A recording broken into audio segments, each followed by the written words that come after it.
श्री पशुपति कुमार पारस जी और श्री प्रिंस राज जी पर एक हमला हुआ।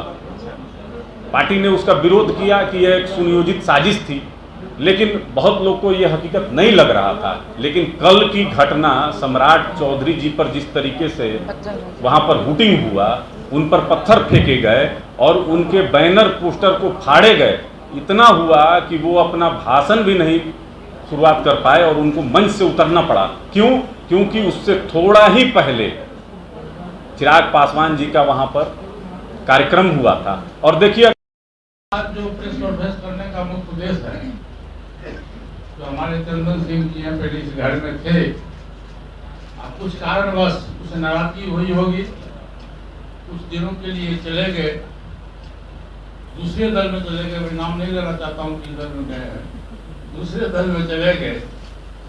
फिर इनको पश्चाताप हुआ, महसूस हुआ, पश्चाताप महसूस हुआ इनको कि मैं गलत जगह गया हूँ। फिर इन्होंने अपनी आस्था हमारे दल के साथ व्यक्त किया है। हमारे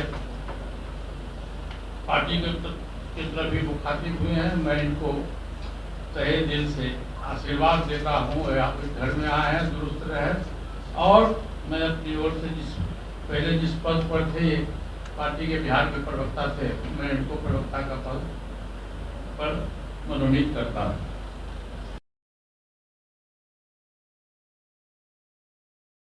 आपको मालूम है कि किस साजिश के तहत पार्टी को तोड़ा गया। एक भ्रम की स्थिति पैदा की गई और उसी भ्रम में हमारे जैसे कई नेता लोक जनशक्ति पार्टी रामविलास में चले गए थे।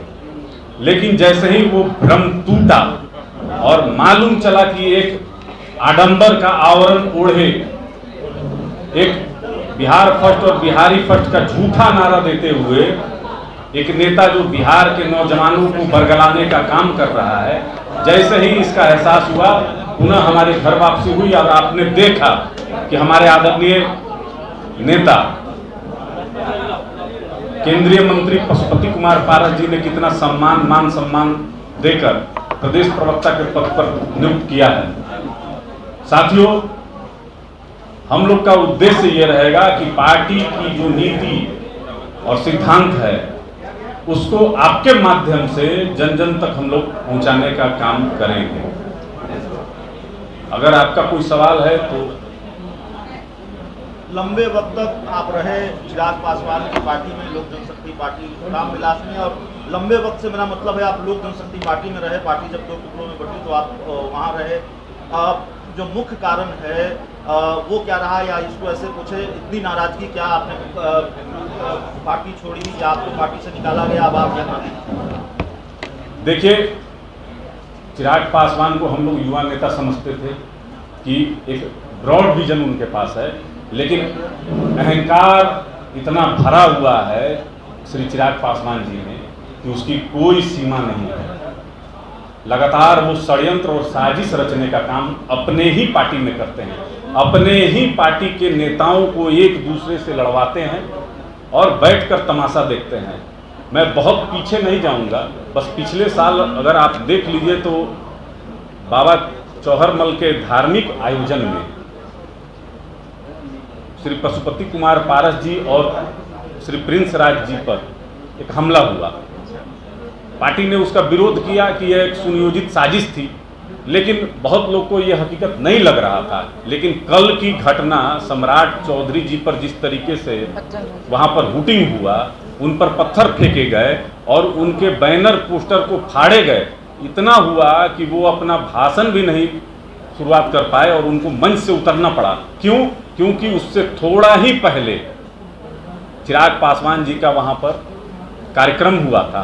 और देखिए, अगर कोई भ्रम पाल ले, कोई ड्रोन लेकर जाए, कोई ये भ्रम पाल ले कि वो जो हजारों की भीड़ है वह सिर्फ उसके लिए आई है, तो अब इसमें क्या कहा जा सकता है? देखिए, सालों से वहाँ धार्मिक आयोजन होता है। बाबा चौहरमल किसी एक जाति विशेष के बाबा नहीं हैं, वो सभी जाति, धर्म और मजहब के हैं। स्वर्गीय रामविलास पासवान जी एक वहाँ पर राष्ट्रीय मेला का दर्जा दिलवाए और लगातार देश के अलग अलग कोने से वहाँ पर लोग आते हैं। धार्मिक आयोजन है और धार्मिक आयोजन में मंच से आप अपने विचारों को श्रद्धालुओं के मन में रोपित कर रहे हैं, ये सरासर बहुत तुच्छ राजनीति है।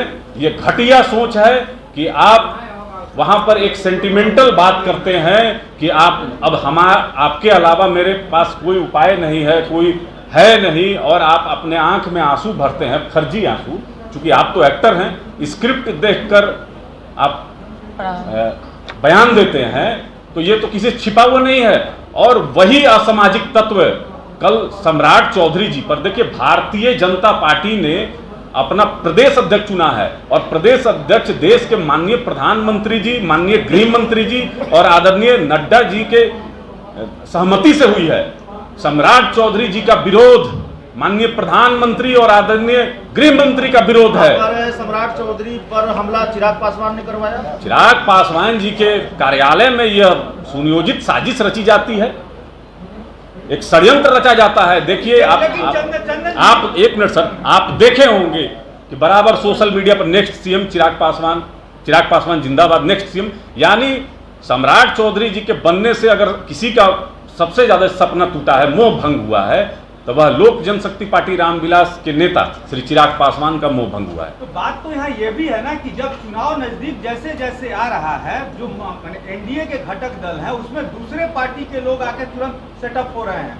क्या ये उनका भी ये नहीं है कि भाई एनडीए में दायरा बहुत बड़ा है, टिकट बड़ा जल्दी मिलेगा? देखिए, जहां तक मैं समझता हूं कि चिराग पासवान अभी ना एनडीए के हिस्सा है ना। मैं चिराग की बात नहीं किया, मैंने ये कहा कि एनडीए के जो घटक दल हैं उनमें दूसरे दलों से लोग बड़ा जल्दी से टूट के आ रहे हैं। जल्दी से नहीं आ नहीं, देखिए ऐसा नहीं है। जो पार्टी में देखिए जो आस्था रखता है और टिकट पार्टी उसी को देती है जो जानती है कि जिसके विचार और सिद्धांत उससे मिलते हैं। ऐसे किसी को नहीं टिकट दिया जाता है, पूरी छानबीन होती है, पार्टी का सक्रिय सदस्य होता है और विचार मिलते हैं उस गठबंधन के भी और उस दल के भी। जी सर, नेक्स्ट सीएम का नारा लगाने वाले चिराग पासवान का आपने कहा सपना टूटा है सम्राट चौधरी की वजह से, तो क्या एनडीए और आपने मान लिया है बीजेपी ने कि अगले जो सीएम होंगे भाजपा की तरफ से, एनडीए की तरफ से सम्राट चौधरी होंगे? देखिए, भारतीय जनता पार्टी में सर्वसम्मति से कोई भी निर्णय होते हैं। जिस तरीके से अभी आप ही लोग के माध्यम से एक आकलन लगाया जा रहा है, मैं उस पर कह रहा हूँ, वो तो 2025 में तय होगा कि भारतीय जनता पार्टी अपना सीएम का फेस किसको बनाती है। लेकिन अभी एक जो आकलन का माहौल है उसमें लोग यही कह रहे हैं कि सीएम का भी फेस सम्राट चौधरी ही होंगे, चूँकि एनर्जेटिक हैं और युवा हैं, मेहनती हैं। तो इसमें कहीं कोई दो राय नहीं है कि जो भारतीय जनता पार्टी पर आरोप लगता था कि उनके पास कोई फेस नहीं है, तो सम्राट चौधरी जी के आने से भारतीय जनता पार्टी के पास एक युवा और तेज तरार फेस भी मिल गया है। Thank you.